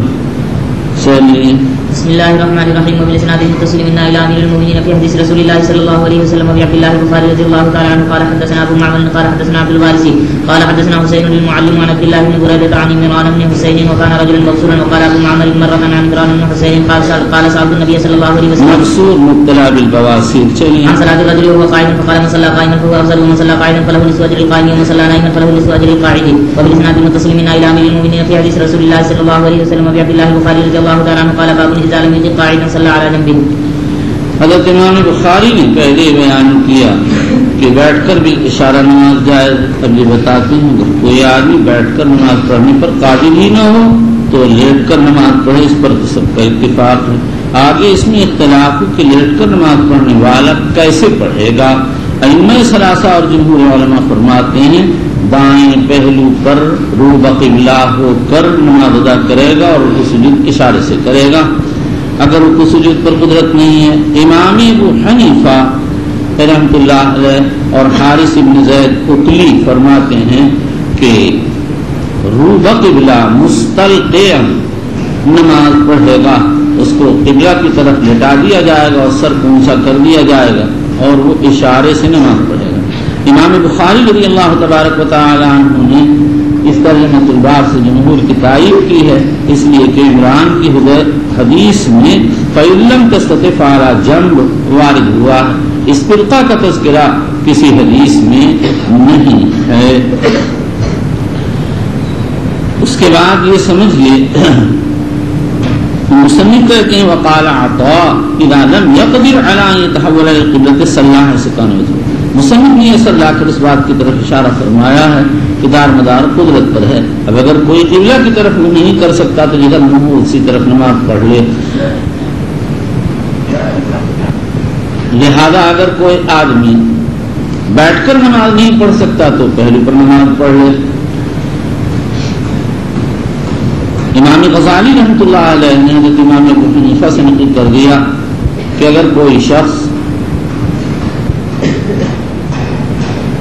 بیٹھ کر نماز پڑھنے سے عاجز ہے تو اس سے نماز ساقط ہو جائے گی. یہ نقل غلط ہے. چلیے وبه قال حدثنا عبد الله بن عبد الله بن ابراهيم بن طهمان قال حدثنا الحسين المكتب عن ابن بريدة عن مکتب معلم دوسری جگہ ہے معلم مراد مکتب کے میاں جی. چلیے عن ابن بريدة عن عمران بن حسين قال قال کیسے تھے مکتب میں پڑھاتے تھے اور حدیث کے حافظ تھے. حدیثیں سناتے تھے اور لوگ ان سے حدیث اخذ کرتے تھے. آپ لوگ کیا بتا سکتے ہیں کہ کوئی حدیث آپ کو یاد ہے؟ آپ لوگ کو دورہ پڑ رہے ہیں. مکتب کے میاں جی کی شان تو یہ ہے کہ وہ بسند حدیث سنا رہے ہیں اور دار الحدیث کا متعلم حدیث ایک حدیث بھی یاد نہیں رکھتا ہے. کتنی مرتبہ آپ لوگوں کو سمجھایا کہ اپنے وقت کو ضائع کرنے کے بجائے رٹ حدیث یاد کرنے میں لگائیے. ایک حدیث اگر یاد ہو گئی بڑی سعادت, نہیں ہوئی آدھی یاد ہو گئی تو بڑی سعادت, وہ بھی نہیں ہوئی ایک جملہ یاد ہو گیا تو بڑی سعادت ہے. ایک جملہ رٹ لو انما جعل الامام لیؤتم. کتنی بڑی بات ہے. امام اس لیے بنایا گیا ہے کہ لوگ اس کی اقتدا کریں. آپ مسجد میں کھڑے ہوں اور یہ حدیث یاد آئے فوراً آپ کا ذہن اس بات کی طرف جائے گا نماز کی حرکات میں ہم امام کا اتباع کریں گے. جس وقت وہ کریں گے اسی وقت ہم کریں گے, ان سے پہلے نہیں کریں گے. چلیے قال كانت بي بواسير فسألت رسول الله صلى الله عليه وسلم عن الصلاة فقال صل قائما فإن لم تستطع فقائما. بچوں بات ماننے سے فائدہ نصیحت گوش کن جانا کہ ادھاں دوست تردارند جوانا میں سعادت مند پندے پیرے دانا رہا. چلیے بڑے سب پہلی باتیں کہہ گئے ہیں, اب تو ہم لوگوں کے عمل کا نمبر ہے. اگر عمل نہ کریں تو پھر کیا فائدہ. غلطی سب سے ہوتی ہے. ایک عرب نے اپنی تقریر میں کہا تھا غلطی ہو جانا کوئی عجیب نہیں, یہ تو انسان کی خصلت ہے, لیکن قارئ معصیت میں پڑا رہنا یہ ہے ایک کی بات. گناہ کر کے توبہ کر لینا چاہیے, یہ نہیں کہ بس آدمی گناہی میں لت پت ہو رہا ہے پڑا ہی ہوا. چلیے فقال صلي قائما فإن لم تستطع فقائدا فإن لم تستطع فعلى جنب. وبالإسناد المتصل منا إلى أمير المؤمنين في حديث رسول الله صلى الله عليه وسلم أبي عبد الله البخاري رضي الله تعالى عنه قال باب إذا صلى قاعدا ثم صح أو وجد خفة تمم ما بقي. امام بخاری نے جب یہ بیان فرما دیا کہ معذور شخص عذر کی وجہ سے حسب عذر نماز پڑھ سکتا ہے, بیٹھ کر پڑھ سکتا ہے, تو اب یہ بتاتے ہیں اگر کوئی معذوری کی حالت میں نماز پڑھ رہا ہو اور صحت مند ہو جائے تو کیا کرے, یا مرض میں خفت محسوس ہو تو کیا کرے. فرماتے ہیں اثر نو نماز پڑھنے کی ضرورت نہیں ہے, بلکہ اپنی نماز اسی پر مبنی کر دے اور جہاں تک صحت درست ہو گئی ہے اس کے مطابق نماز ادا کرے. فرض کرو ایک آدمی بیٹھ کر پڑھ رہا تھا, طبیعت ٹھیک ہو گئی تو اس کو کھڑے ہو جانا چاہیے, یا تخفیف محسوس ہوئی تو اس کو کھڑے ہو جانا چاہیے. یہی جمہور علماء رضی اللہ عنہ ائمہ اربعہ وغیرہ کا مسلک ہے. صرف محمد ابن حسن شیبانی اور اشہب ابن عبدالعزیز تلمیذ مالک کی کہتے ہیں بناء القوی علی الضعیف جائز نہیں ہے. اس لیے اگر کوئی بیٹھ کر نماز پڑھ رہا تھا اور اچھا ہو گیا یا خفت ہو گئی تو اب وہ اس کی ناف کرے گا. امام بخاری رضی اللہ عنہ نے ان کی تردید کے لیے ترجمہ منعقد کیا اور جو حق بات تھی اس کو ثابت کیا. چلیے وبه قال الحسن ان شاء المريض صلى ركعتين قاعدا وركعتين قائما.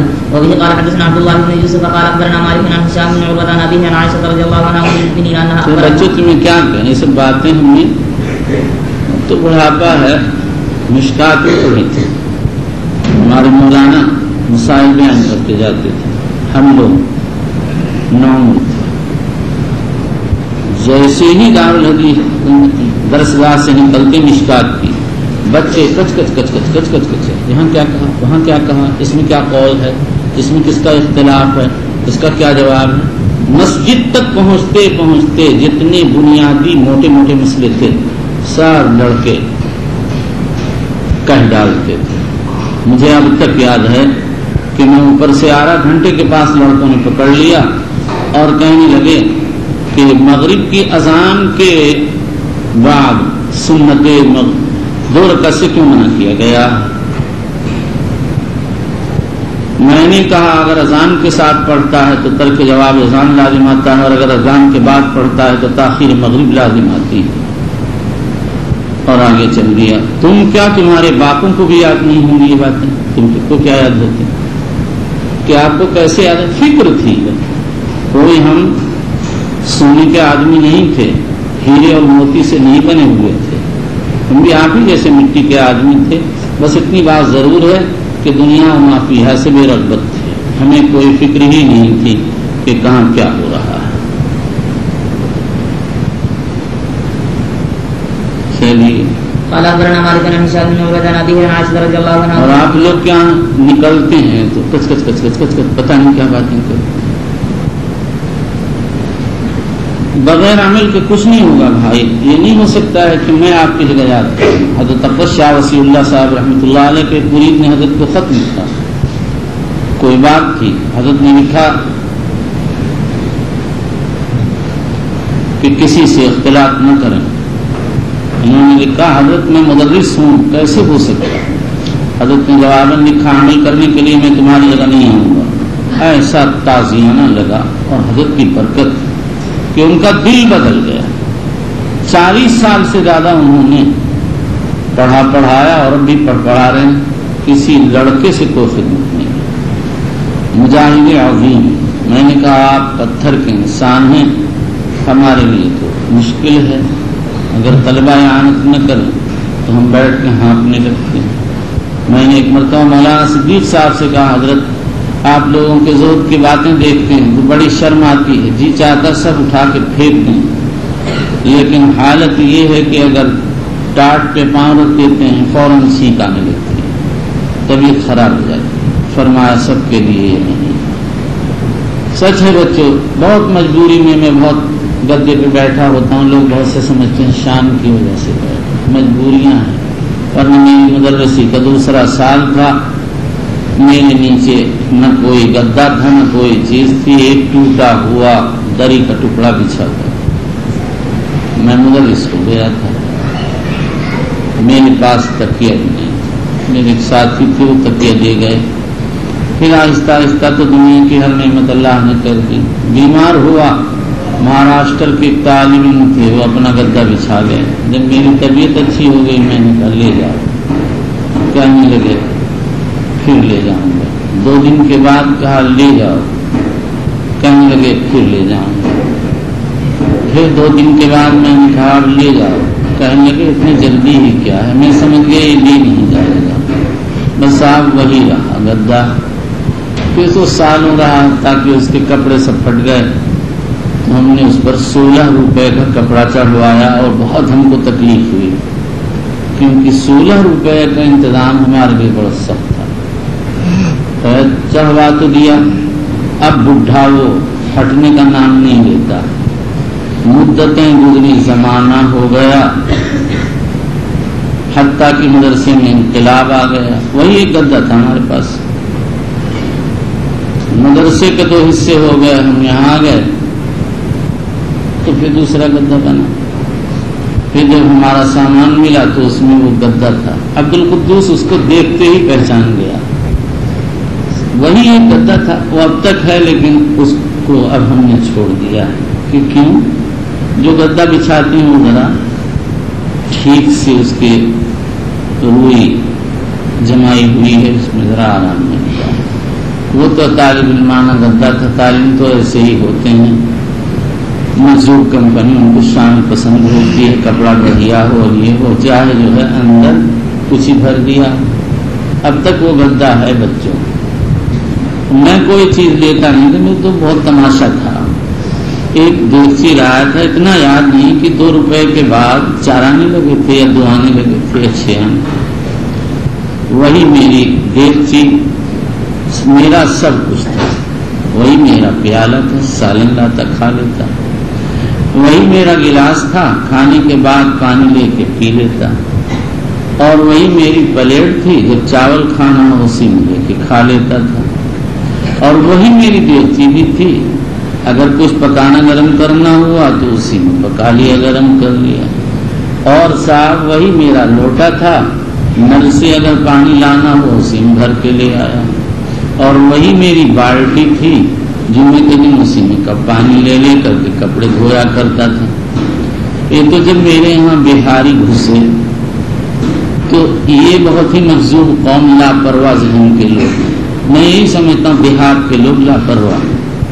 انہوں نے چیزیں ضائع کرنی شروع کی، کہیں یہ گم، کہیں وہ گم، کہیں. ورنہ کتنے سال تک اسٹوو میں نے خود چلایا، کبھی پن نہیں لگائی، نہ اس کی کوئی چیز ٹیڑھی ہوئی، نہ اس کے اندر کوئی خرابی آئی.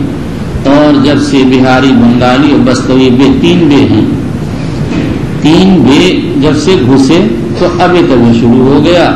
نہ یہ رہا نہ وہ رہا، سب برتن غائب، اسٹوو توڑ ڈالا، کہیں یہ کہیں. آج ہی آ گئے. میں نے کہا بابا میں تم لوگوں کو کہاں سے لا کے دوں؟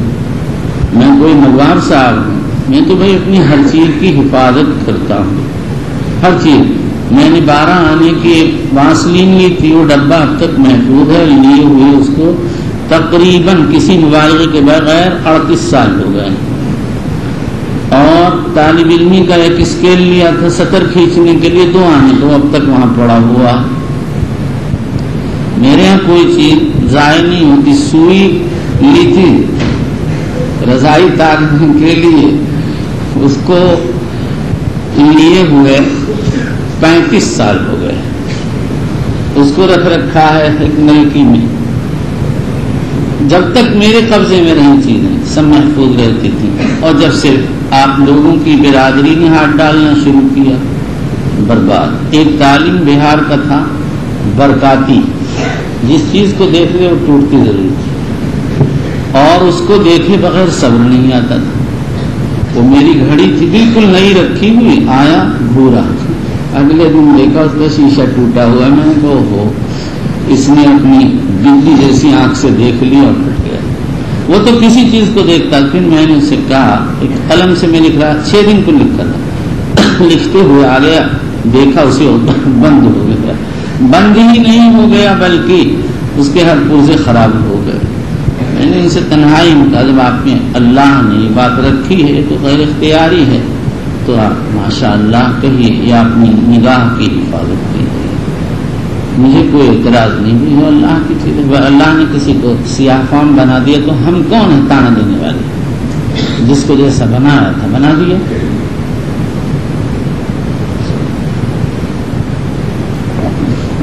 کہ ہمیں تو آپ کہتے رہتے ہیں. وہ تو بھائی الو کو تو الو ہی کہا جائے گا، گدھے کو تو گدھے ہی کہا جائے گا. اور کیا گدھے کو کوئی خاں صاحب کرتا ہے؟ آپ لوگوں کو کوئی کہے گا آئیے خاں صاحب، سبھی کہیں گے بھائی یہ دھوبی کے گھاٹ کے رہنے والے ہیں، وہاں کے باشندے ہیں، آئے ہوئے ہیں یہاں آدمی بننے کے لیے. سے بچوں خود تم اپنی کو سنوارو گے تو سمجھ جاؤ گے. تم بتلاؤ کیا یہ تمہاری سمجھ میں نہیں آتا؟ اتنی دیر اگر ہو گئی اور تم اتنی دیر میں ایک جملہ یاد کر لو تو تم کو کام نہیں دے گا.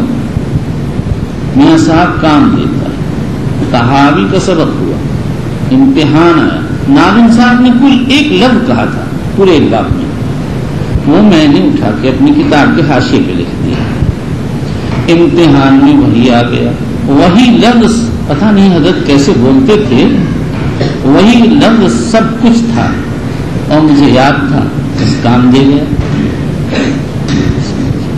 حضرت کے یہاں بڑھاپے کی اور کمزوری کی وجہ سے لمبی تقریر نہیں تھی، لیکن وہ بات ایسی کہتے تھے صاف ستھری کہ کیا کہنا.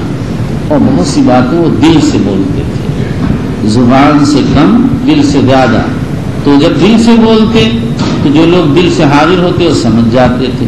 میں تمہیں ان کی ایک مثال بتاتا ہوں. ایک دن جمعے کی نماز کے بعد میں اپنے حجرے میں آ کر بیٹھ گیا. حضرت کی عادت جمعے کے بعد بہت لمبی نفلوں کی تھی، سب مسجد خالی، ایک آدمی آیا کہ حضرت بلا رہے ہیں، میں مسجد میں گیا، حضرت نفلوں میں تھے، سلام پھیر کر میں پاس گیا تو حضرت روئے اور فرمایا یہ کہتے ہیں کہ ان کی، میں نے کہا حضرت کی یاد نہیں ہے، کتاب دیکھ کے بتاؤں گا، بتاؤ تم نے کیا سمجھا بھائی؟ انہوں نے تو یہی کہا تھا یہ کہتے ہیں کہ ان کی، تم بولو کچھ سمجھے؟ چاہے نہ سمجھا کچھ تو کیا تو تیرا بابا بھی نہیں سمجھے گا، بنارسی تو بتا، تو کچھ سمجھا؟ تو کیا سمجھے گا؟ کوئی نہیں سمجھا۔ حضرت نے فرمایا یہ کہتے ہیں کہ حضرت نبی اکرم صلی اللہ علیہ وسلم کی زیارت کا کوئی عمل ہے؟ تو میں نے اس کے جواب میں کہا تھا کہ حضرت مجھ کو یاد نہیں، دیکھ کے بتاؤں۔ دیکھو نا، بولے تو تھے کیا؟ یہ کہتے ہیں کہ ان کی، یہ بولے تھے کہاں سے؟ زبان سے، اور دل سے کیا بولے تھے؟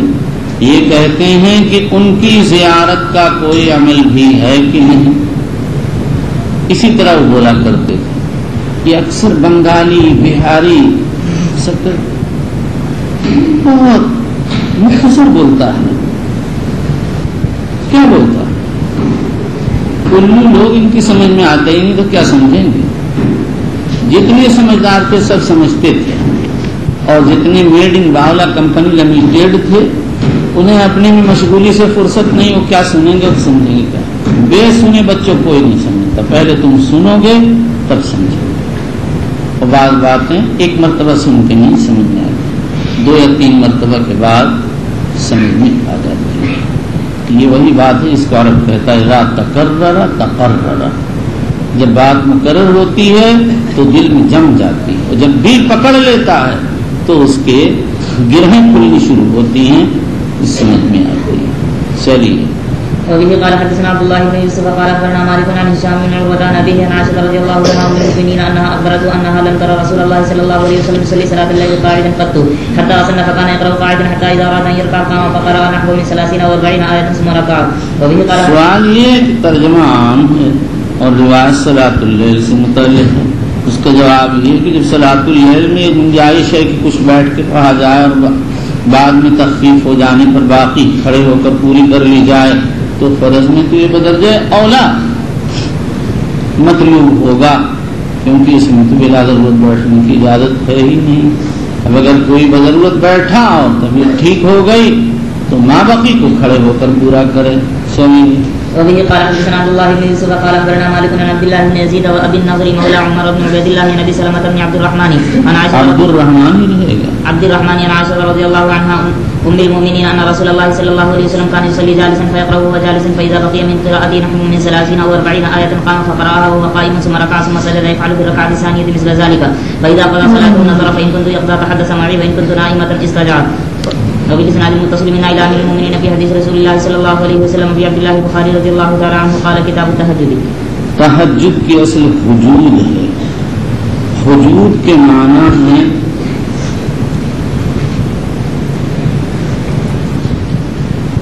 سو جانا، اور بعض حضرات کہتے ہیں یہ ازداد میں سے ہے، تہجد کے معنی سونا بھی ہے اور بیدار رہنا بھی ہے۔ بعض کہتے ہیں حجود کے معنی ہے نوم اور تہجد کے معنی ہے سحر یعنی بیدار رہنا۔ یہاں تہجد سے مراد مخصوص بیداری، نماز کے لیے جاگنا ہے۔ تہجد کی نماز کی مشروعیت سورہ مزمل کی آیات یا ایھا المزمل قم اللیل الا قلیلا نصفہ او انقص منہ قلیلا او زد علیہ ورتل القرآن ترتیلا سے ہوئی ہے۔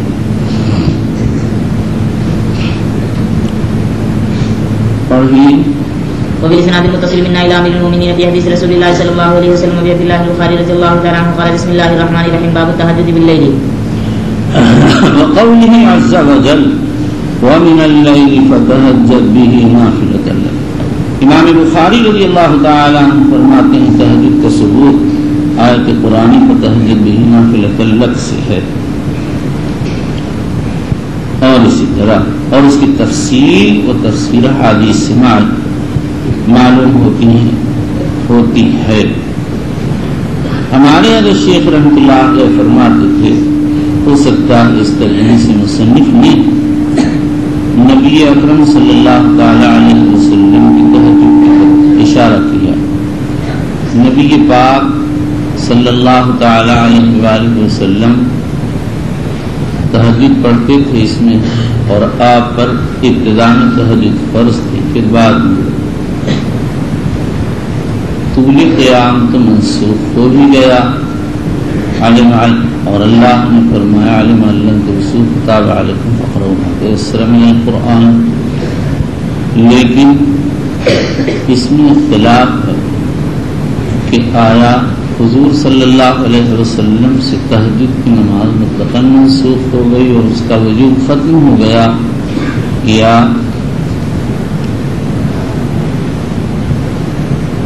طول کے منسوخ ہو جانے کے بعد اصل تہجد باقی ہے۔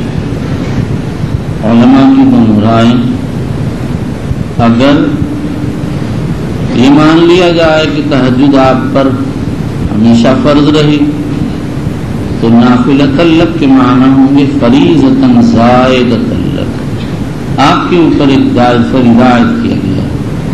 عام امت پر 5 نمازیں فرض ہیں، آپ پر 6 نماز فرض ہے۔ اور اگر یہ مان لیا جائے کہ آپ سے تہجد کی فرضیت ختم کر دی گئی تھی تو نافلۃ لک کے معنی یہ ہوں گے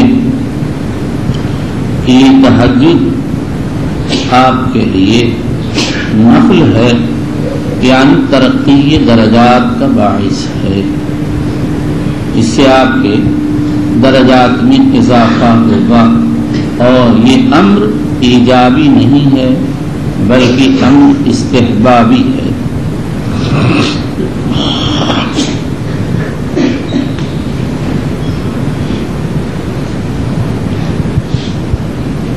اس پر یہ اشکال ہے کہ امام بخاری رضی اللہ تعالی عنہ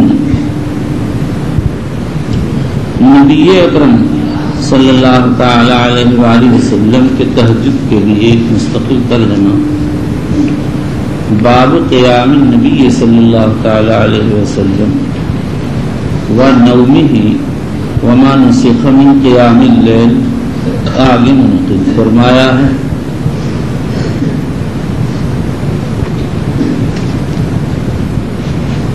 حضرت شیخ رحمۃ اللہ علیہ کی طرف سے جواب یہ ہے کہ یہاں تو امام بخاری نے نبی اکرم صلی اللہ علیہ وسلم کے حق میں تہجد کا حکم بیان کیا،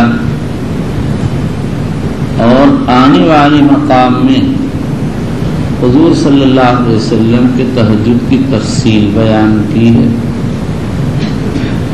کہ پہلے طویل قیام تھا، پھر وہ منسوخ ہو گیا اور مختصر قیام کا حکم ہو گیا، لیکن میرے نزدیک پہلی ہی تقریر مناسب ہے، اور مصنف کی عادت کے مطابق وہ ابتداء میں اصل حکم کا مہما امکن قرآن سے اس بات کرتے ہیں اور اس کی تفصیلات حدیث سے پیش فرماتے ہیں۔ یہاں تہجد کا بیان شروع ہوا تھا، آیت شریفہ لا کر بتا دیا کہ تہجد کی مشروعیت قرآن سے ہے، اور اس کی تفصیل احادیث میں وارد ہوئی ہے کہ تہجد کس طرح پڑھی جائے گی، اور اس کے سلسلے میں حضور صلی اللہ علیہ وسلم نے کیا کیا اور کیا فرمایا۔ چلیے۔ وبه قال حدثنا علي بن عبد الله قال حدثنا سفيان قال حدثنا سليمان بن ابي مسلم عن طاووس انه سمع ابن عباس رضي الله عنهما قال كان رسول الله صلى الله عليه وسلم اذا قام من الليل يتهجد قال اذا قام من الليل يتهجد قال اللهم، یہ دعا آپ تکبیر تحریمہ کے بعد پڑھتے تھے یا تکبیر سے پہلے؟ ابن خزیمہ کی رائے ہے کہ تکبیر تحریمہ کے بعد پڑھتے تھے، لیکن امام مالک کی روایت میں وارد ہوا اذا قام الى الصلاة من جوف اللیل، اس سے معلوم ہوتا کہ تہجد کی نماز شروع کرنے سے پہلے پڑھتے ہیں. چلیے. قال اللهم لك الحمد انت قيم السماوات والارض ومن فيهن. قیم قیوم قیام، المدبر کسی چیز کی کا انتظام کرنے والا. چلیے. ولك الحمد انت نور السماوات والارض ومن فيهن. انت نور السماوات والارض، تو آسمان و زمین کو منور کرنے والا. نور کی تفسیر ہے الظاہر بنفسه المستنیر لغیرہ، لیکن یہ اس نور کی صفت ہے جو اعراض میں سے، اور اللہ تعالی شانہ جسم جسمانیات مخلوق سے محفوظ ہے. اس لیے یہاں نور کی کے معنی بیان کیے گئے. امام خطابی رحمۃ اللہ علیہ کہتے ہیں یہ اللہ کی صفات افعال میں سے، اور معنی یہ ہے کہ اللہ آسمان زمینوں میں نور کے خالق. اور بعض کہتے ہیں کہ نور السماوات والارض کے معنی ہے مزین السماوات والارض، آسمان و زمین کو زینت عطا فرمانے والے ہیں. اور اصحاب تعویل کی ترتیب میں یہ بھی کہہ سکتے ہیں نور بمعنی الہادی ہے، روشنی کے ذریعے راستہ معلوم ہوتا ہے. تو مطلب یہ ہے کہ آسمان و زمین کے سکان کو ہدایت دینے والے ہیں. بہتر یہ ہے کہ دیگر اسماء الہیہ کی طرح اس کو بھی اپنے ظاہر پر رکھا جائے. یہ سب بند کر دیا، یہ چالو کر دیا. ارے منظور ایسا پاگل ہے کوئی. حضرت علامہ کا دماغ دیکھیے. میں نے کہا تھا 2 نمبر پر اسے چلانا، تو انہوں نے یہ سمجھا یہ دونوں بند کر دو. سمجھ میں آیا نا بھائی؟ مجھے تو بہت جلدی کھانسی ہونے لگتی ہے کہیں کچھ.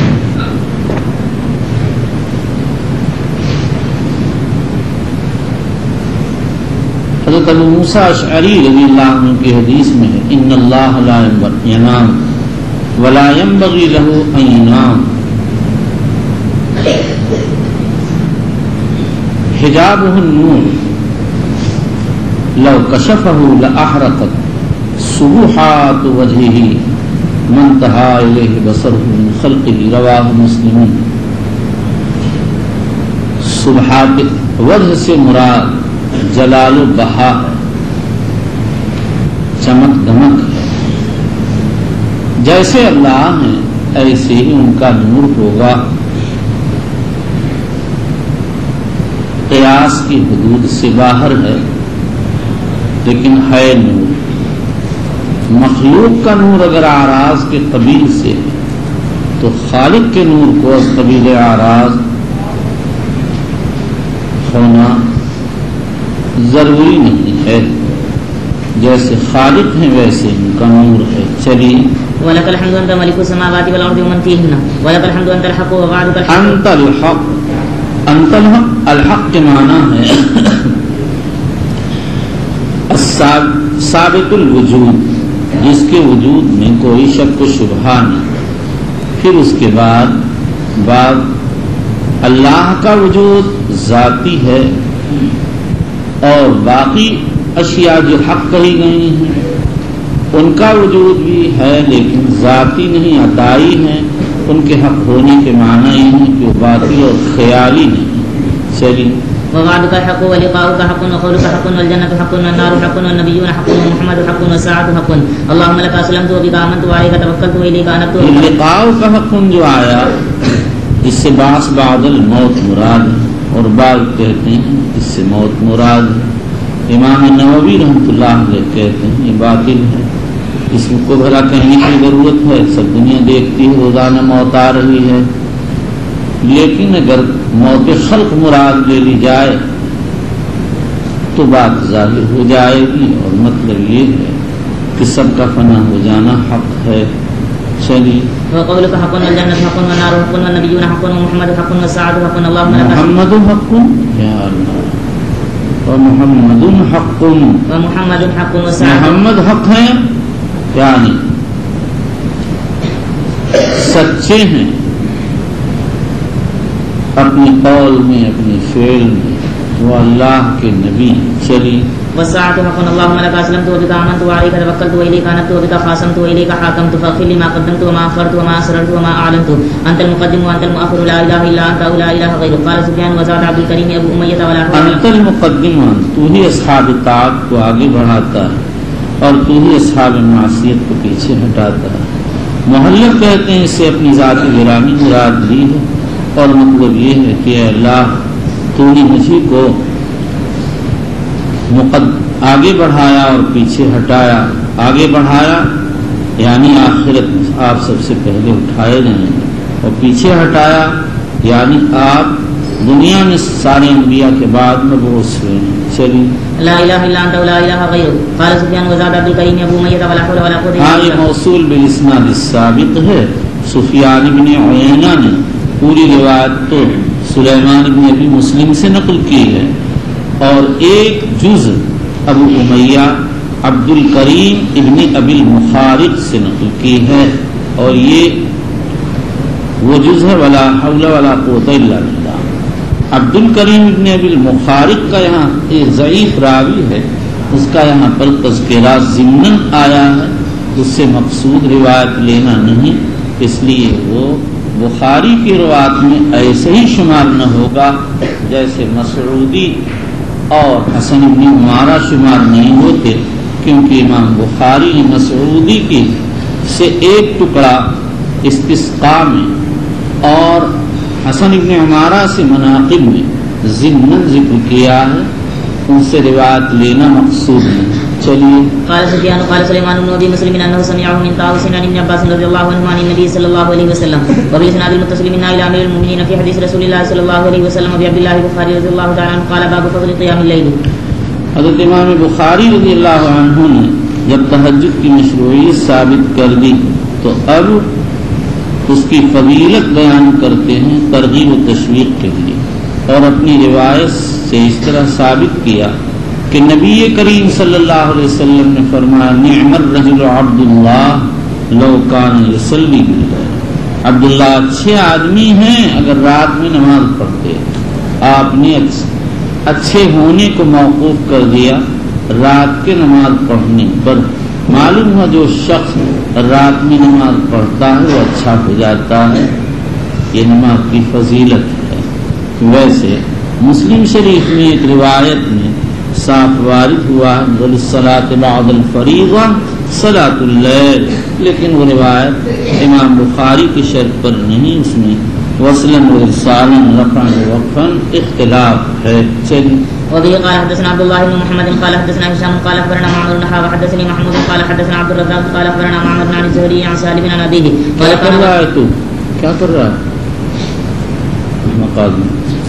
چلیے قال كان رجل في حياة النبي صلى الله عليه وسلم اذا رأى رؤيا قصها على رسول الله صلى الله عليه وسلم اذا رأى رؤيا قصها على رسول الله صلی اللہ علیہ وسلم، کوئی خواب دیکھتا نیچے دیکھ کیا علی وزن فعلا بالظن بلا تنوین، اور تو نے کیا کہا اذا رأى رؤيا، چل بس فتمنيت ان ارى رؤيا فاقصها على رسول الله صلى الله عليه وسلم۔ صحابہ خواب دیکھتے حضور صلی اللہ علیہ وسلم سے بیان کرتے، آپ سب کی تعبیر دیتے، ان کو خواہش ہوئی کہ میں بھی کوئی خواب دیکھتا تو بیان کرتا۔ چلیے وكنت غلاما شابا وكنت انام في المسجد على عهد رسول الله صلى الله عليه وسلم فرايت في النوم كان ملكين اخذاني فذهبا بي الى النار فاذا هي مطويه كطي البير، مطويه كطي البير، اس کے کنارے ایسے پختہ تھے جیسے کنویں کے کنارے ہوتے ہیں۔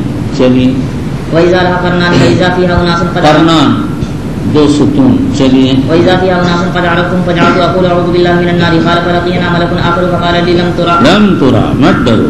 چلیے. فقصصتها على حفصة فقصدها حفصة على رسول الله صلى الله عليه وسلم فقال نعم الرجل عبد الله لو كان يصلي من الليل وكان بعد لا ينام من الليل إلا قليلا. وبالإسناد المتصل منا إلى أمير المؤمنين في حديث رسول الله صلى الله عليه وسلم بعبد الله البخاري رضي الله تعالى عنه قال باب طول السجود في قيام الليل.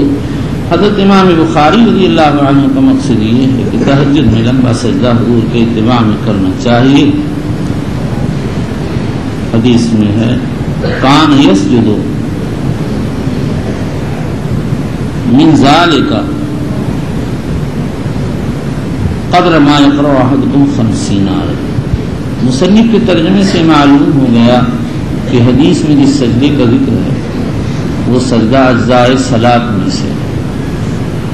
لیکن امام نسائی رحمۃ اللہ علیہ نے اس سے سجدہ منفردہ بعد الوتر مراد لے لیا اور اس پر قدر السجدہ بعد الوتر کا ترجمہ منعقد کر دیا. علامہ انور شاہ کشمیری فرماتے ہیں کہ بعید عن الصواب. شیخ الاسلام ابن تیمیہ کہتے ہیں وتر کے بعد سجدہ کرنا بدعت. یعنی امام نسائی نے حدیث کے معنی نہیں سمجھے. انہوں نے اس سجدے کو جو صلاۃ کا جز تھا سجدہ منفردہ تصور کر لیا. چلیے. وبه قال حدثنا ابو اليماني قال اخبرنا شعيب عن الزهري قال اخبرني عروة بن عائشة رضي الله عنها. سبھی کو بند کر. ارے بھائی دائیں بائیں کو کھولو. اللہ کے بندے تم کیسے بے سمجھ آدمی. اس کو بھی کھولو. وہ بالکل خراب ہے. چھوڑ بس نہیں چلتا. چلو. بچوں تم نے کچھ کر رکھا ہوگا کہ یہ چلے تو فرسٹ نمبر چلے. ایسا نہیں ہے بھائی. 3rd نمبر چلاؤ. چلیے بس چلو چلو. تم کو سمجھ نہیں ہے اسے کھولو. میرا نہ کھولو بس. تم بہت ہی بے شعور ہو. بچوں میں ویسے نہیں کہتا کہ یہ بیوقوف ہے فلاں بیوقوف ہے. پتہ نہیں وہ مجھے تجربہ ہو جاتا ہے کہ باولا دیکھیں انجینئر صاحب کو دیکھیں. چل بس بیٹھ جا. چلو قال حدثنا ابو اليماني قال اخبرنا شعيب بن الزهري قال اخبرني عروة بن عائشة رضي الله عنها اخبرت ان رسول الله صلى الله عليه وسلم كان يصلي 11 ركعة كانت تلك صلاته يسجد السجدة من ذلك قدر ما يقرأ احدكم 50 آية قبل ان يرفع راسه ويركع ركعتين قبل صلاة الفجر ثم يستجيب على شقه الايمن حتى يقيه من هذه الصلاة.